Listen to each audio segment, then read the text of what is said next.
Ho, ho, ho there, generous Kenobi. Happy holidays. Happy holidays. That was a horrible meme to get us started here, but it's fine. It's going to get the job done. Look at us. We spent the whole entire week decorating this. Look at this. We have mechanical reindeer right here. Oh, man. This poor guy has been, oh, jeez. Half Harley, half reindeer. But he's got sunglasses, so he's legit. This guy's legit, but this poor reindeer, God, screw him, am I right? So we're getting close to the holidays, and oh man, I bet you've been cuddling up so well with these Ewoks that we got going on. Are you happy about that? Christmas special Ewoks. Christmas special Ewoks. Oh man, That did not go over well. It did not go over well. That was like one of the cringiest things of all time. I don't think even Lucas wants people to remember any of this stuff. These murder bears, there's something else, let me tell you. I actually remember watching that when I was a little kid. Oh, gosh. Yeah, that's how old I am. The big topic we want to talk about, because that's going to be the buzziest title, as you said, Mythic Raids. Oh, man. So we both talked about it extensively about that whole leaked screenshot that we saw floating around. It pretty much predicted the future back in August. IG-2000, Chewbacca, B-28, yada, yada, yada. List goes on and on. C-3PO, and even Mythic Raids. So it's not confirmed with Mythic Raids yet, but it was Datamined. Right. That something new is coming for the raids. There's new mechanics going on at the Rancor raid, for example. And it's going to be curious to see where this heads off to. Everything just seems to line up oddly with that leaked screenshot. Right. Also, we're getting Datamined stuff about a Mythic Raid. What are you thinking? What are you hoping? Because I know we talked about this before, that we wanted some sort of something to make the raids, or the Rancor raid, at least a lot more entertaining. Right. Well, the Datamined text called it an arcade raid. Yeah, it was called the arcade raid. Arcade raid, and it had all these very specific bonuses and way of getting points, like if you had 3 Jedis, if you did it a certain way. And there was a lot of text in Datamine, whatever, and leaks are leaks, but they both kind of line up. The Datamine lined up with the leak that was many months old, and everything has happened on that leak except for Grievous.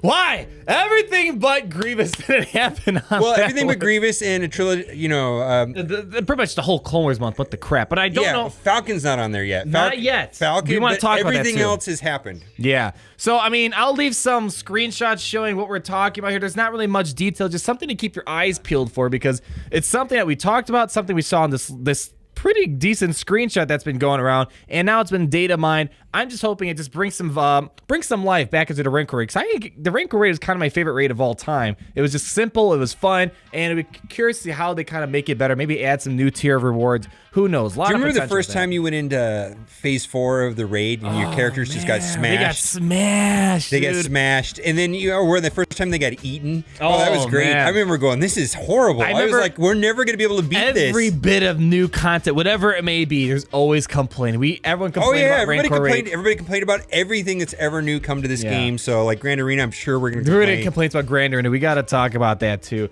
But with that in mind, we want to talk about the Millennium Falcon just briefly, because if you guys didn't see already, probably I'd argue the second best farming node in the game. I think it's the best node. You think it's the best node? I think Kylo Ren Unmasked with his ship is the best node in the game. TIE Slicer, yes. But recently, Jango Fett became free to play with Boss Hound 2. So that's kind of a nice little gift we got there. So for people who don't have Jango Fett, you're going to get a good character, and you're going to get the best ship in the game. So really good, even though Boss got a little nerf to his ship. We'll mention that in a few moments. Well, I don't know if it's a nerf. We don't know. It's a bug fix that nerfed the character. That's the best way to explain it, I think. But coming to the original Trilogy Falcon, as we said, there's a few things on that list, that screenshot that didn't happen so far. Grievous, Clone Wars month of crap, and OT Falcon and Mythic Raids are the only other things that haven't happened quite yet. But OT Falcon, this is just kind of an FYI. I think people should make sure they mark their bounty hunter ships and start farming them. I think they're going to be needed for a Falcon one day. We're building up to it. I am farming all of these 3 ships right here, right now, 100%. Yep, IG-2000. You have to farm them, and if I was in charge of making money, I would release Original Trilogy Falcon this month and make the 4 bounty hunters. Couple packs that like kind of like the requirement for. I mean, it makes sense because Chewie, bounty hunters, Falcon, bounty, these guys were chasing down the Falcon. It makes 100% Episode 5. It's logical. And plus, in my opinion, I'm not really into ships, but original trilogy Falcon is the pinnacle. It's the pinnacle of ships, kind of. Yeah. We probably need to have 6 of them in the game at some point. You know what I mean? It's just put these on your guys' radar. IG-2000 was the most recent accessible farmable ship, which I bookmarked as well. These guys keep on track for your farming, whatever you got going on, alongside all the Ewoks and all the other crap we got going on. Jedi Knight Revan, Chewbacca, whatever else people have on their plate. Farm everything. Farm everything. That's pretty much everything but Ugnaught. Everything but Ugnaught. Don't say that. You're going to give people ideas here. Let's keep rolling with the punches here. Since we're already here, this is kind of related to some news about Nest. Now, we both made videos talking about this.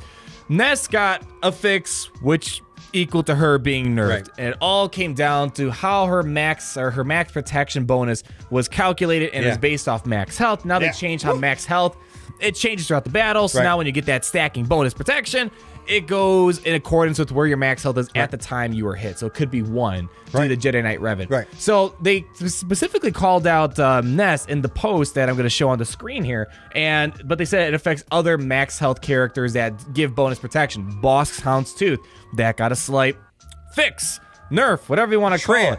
Treya, and then also we have, what else? Wampa gives himself a bunch of bonus protection and whatnot. So this affects so many things in the game. I know you weren't happy about it. It's like, it's understandable what they did there, but it's just, man, that sucks. Well, I mean, it's just crazy that... Well, first of all, Nest was a viable counter, not a counter, but an offensive way of beating Revan. Technically, Fallen Bastila is better, right? And I think a lot of teams that were using Nest have switched over to Fallen Bastila, but it was a free-to-play way of going up against a Revan team. Now, a Revan team could still win on offense. I'm not saying anything like that. I also want to say that Nest is still an amazing character. She's going to be a good character still, Her relevancy today inside of the current meta is 0 at this point.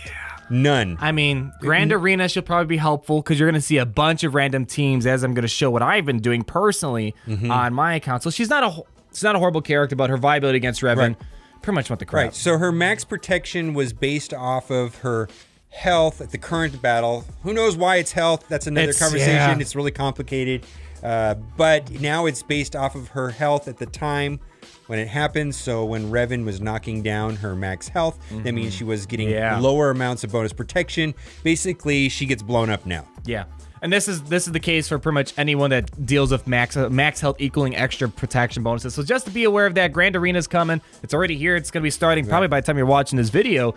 So just be aware because these are some pretty significant changes. She'll still be useful for some things, but man, I personally get uncomfortable when they do this stuff way after fact, like 7 months down the road. That's my biggest beef with Character's all been out for what, 9 months? I mean, at least 9 months. 7 months. She came out like in May or something like that. It's about 7 months. A long time. And then here's the thing: is this bug was identified a month ago. And then the issue that I have is that it was not brought to our attention. It happened and it wasn't even mentioned in the change log. And then they had a late post.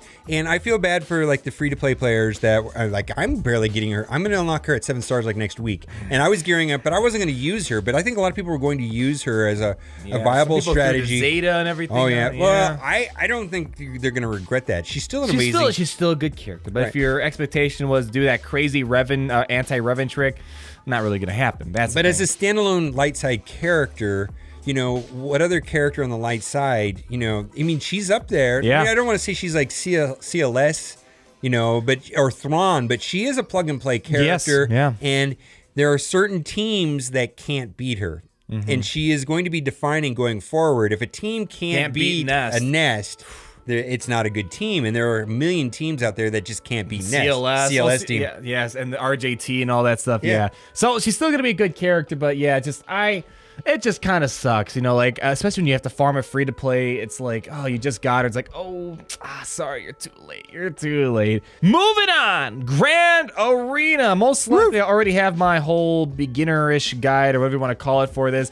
How are you feeling about this whole event?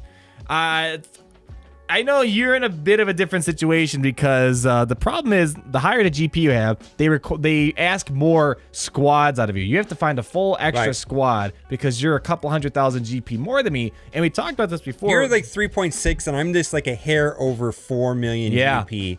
And that puts me into a different category where I have to put in 7 squads, and I have to battle 7 squads. So basically, I'm going to need to work with 14 teams, where you have to work with 12 teams. And that's just different. And I don't know how the pairing's going to be, but I'm hoping I'm not paired against, the 5 million people or whatever. Oof. That's the problem, yeah. Are they at 5 million? I think they probably are. I don't know where people are today, but they're up there. There's probably going to be some awkward matchmaking going on. It's the first one is just the exhibition. This isn't permanent. I mean, I just got to say, the one thing I'm loving a lot is just like the little artwork they got that's going. Great. It's fantastic. So cool. Yeah. Seeing Django, Traya, Kylo Ren unmasked. And it's interesting because the thing with Territory Wars is that you had your whole guild kind of contributing and having all these various factions. Now it's expected out of you to somehow fill in all of these defenses on your own. I like this a lot more. This style appeals to me more. Yeah. I like the I'm responsible to win the battle. I'm not dependent on 49 other people. It's all on I you. really feel like it's like personally. And then a regular arena, squad arena, is slightly tainted by the shard chat. You have a horrible shard chat experience. No, I know, and it's fine, but here's the deal. I just don't feel it's competitive. I feel because it's time zone based also. So it's like I'm not really competing against my shard. I'm competing against people in my time zone. Yeah. And so people, well, there's courtesy rules and things. You don't attack outside of your time zone, things like that. But still, this is true competition. Which is good, but I think it is, because you could probably find each other on Discord in advance 24 hours, but still, I don't think you could be paired up with 7 random people that you don't know. Yeah. Which is fantastic. Yeah, I'm looking forward to it. I mean, it's kind of like territories. You got to somehow find that sweet balance between making sure you have a decent defense, but also making sure you save some good stuff left over. So, like, here's my first wall I have here. I got good bounty team, good first order team, a good Sith team going on here. And then the last thing, in case you didn't hear the news, which would be kind of funny because we at least made 100 videos about this. I'm not even kidding. Ewoks, how's the Ewok farm going for you, my friend? You getting all cuddly with your Chief Chirpa Zeta? Oh, that wiki. I know you love that wiki with a burning passion. Okay, so here's the deal. Is the 5 best Ewoks. You got Ewok Elder, Logray, Chief Chirpa, Wicket, and Paplu. Yeah, basically all the ones I bookmarked. So you've got those bookmarked. Tebow is the worst. Scout possibly can replace fill the place someone. of like Wicket or Paplu, but they're really important. The thing is that 4 of those characters have Zetas. Yeah. The most important Zeta is going to be Chief Chirpa. And then as far as having high health and high gear, Ewok Elder, and then Wicket. That way, Wicket can stealth Ewok Elder, and Ewok Elder can revive whoever dies. And then Paplu's kind of like a third, And then Logray gives foresight, and I'm sure Dazes, the RNG with the foresight is going to make a difference. So we will see. It's going to be difficult. Yeah, that's the thing we want to point out. It's just it's going to be they said it's going to be a difficult event, so expect Chewbacca tier difficulty. With anytime recently, if they pick a faction that's been around for a long time and they make it a legendary all of a sudden, you got to expect it's going to be something difficult. So I'm expecting Chewbacca level, gear 11 and gear 12, maybe a Zeta. I don't think we should hop into the Zeta just yet. If we have to Zeta, I wouldn't dump. I wouldn't. So now dump gear, not Zetas. But I know that there's like a watch on how many Zetas are on Chirpa right now, and the number jumped up by like 10% in one day. I wouldn't Zeta him until I play the event. I already Zetaed him. Yeah, you got the Zeta because you were going crazy. Yeah. But once we play the event and I'm like, oh man, I'm having a hard time, I might slap on the Zeta. It's not a horrible Zeta, but that's that, ladies and gentlemen. That's gonna be your weekly scoop on what's going on in our fine galaxy right here. A lot of news thrown at you. Let us know down below. What do you think about the whole raid stuff, original trilogy, Falcon, the Ewoks, the Grand Arena? A lot of stuff to tell us about. So comment down below, like the video if you did enjoy it. Check out this dude's video. It's pretty much the same video, but you guys like watching it 2 times over anyways. Oh, that's it. Domo arigato, do widzenia. Do you know how to say goodbye in any other language? Adios. Party Richter, Party Richter. Down, down, down, down. Party Richter, Party Richter. Son of a bitch. Party Richter, Party Richter. Down, down, down.